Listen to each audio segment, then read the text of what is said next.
क्या चल रहा है इस वीडियो में? एक मुद्दत से मेरी माँ नहीं सोई ताबिश, मैंने एक रोज कहा था मुझे डर लगता है। ऐसी कहानी कौन है जो अपने आप को मार रहा है? कौन बूढ़ी औरत है? ये कहानी ऐसी है जो आपको हिला कर रख देगी। सच में आपका मन करेगा अपनी माँ के माथे को चूम लूं, माँ को फिर से शुक्रिया कहूँ, जितना भी शुक्रिया अदा करूँ कम है। ये कहानी मैं आपको बताता हूँ।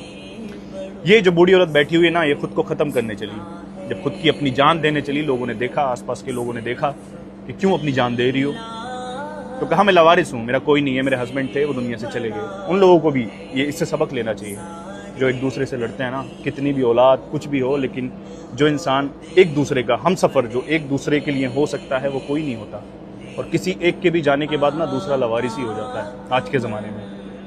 क्या हुआ? वो लवारिस अब खुद को बताने लगी, तो लोगों ने कहा लवारिस हो तो क्या हुआ, हम जो है कोई ना कोई इंतज़ाम करेंगे, पुलिस को फ़ोन करेंगे, कुछ इंतज़ाम हो जाएगा। लवारिस बहुत सारे अनाथ आश्रम होते हैं, वहाँ पे चले जाना।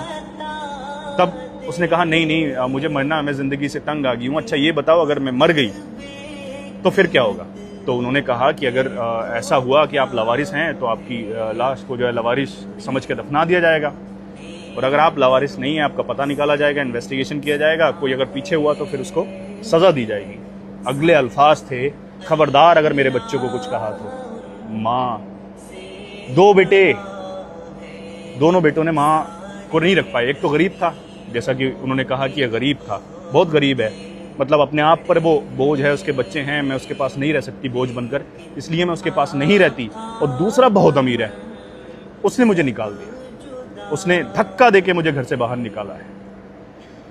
फिर ये हालात मेरे हुए जब कोई नहीं हुआ और कहीं से कुछ भी कहीं गुजारा नहीं हुआ, तो फिर मरना मैंने ज़रूरी समझा। ये जो बेटा रो रहा है ना, तो अमीर अभी भी नहीं आया है, ये जो गरीब बेटा है, उसने कहा कि माँ मतलब कैसे माफ़ी मांग रहा है वो, अपने आप को माँ के जूतों से मार रहा है। वो कह रहा है कि माँ तुमने भी तो पाला था ना गुर्बत में, तुमने तो हम दो को पाला था, तुम तो फिर भी अकेली हो। अरे हम खुद भी तो खा पी रहे हैं ना, जैसा भी खा पी रहे हैं, लेकिन मुझे माफ़ कर दो। ये वो माँ जिसने मतलब सुना कि मेरे बच्चों को तकलीफ दी जाएगी, मतलब अपनी जान का बदला भी नहीं चाहिए। ये वो माएँ होती हैं यार। कहा था ना मैंने, एक मुद्दत से मेरी माँ नहीं सोई ताबिश, मैंने एक रोज़ कहा था मुझे डर लगता है। और माँ अपने शरीर का हिस्सा काट कर हमें जन्म देती है, और हम अपने शरीर के इस टुकड़े में उसका एहसास नहीं कर पाते। कौन से दिल से निकाल देते हो यार? अरे जिस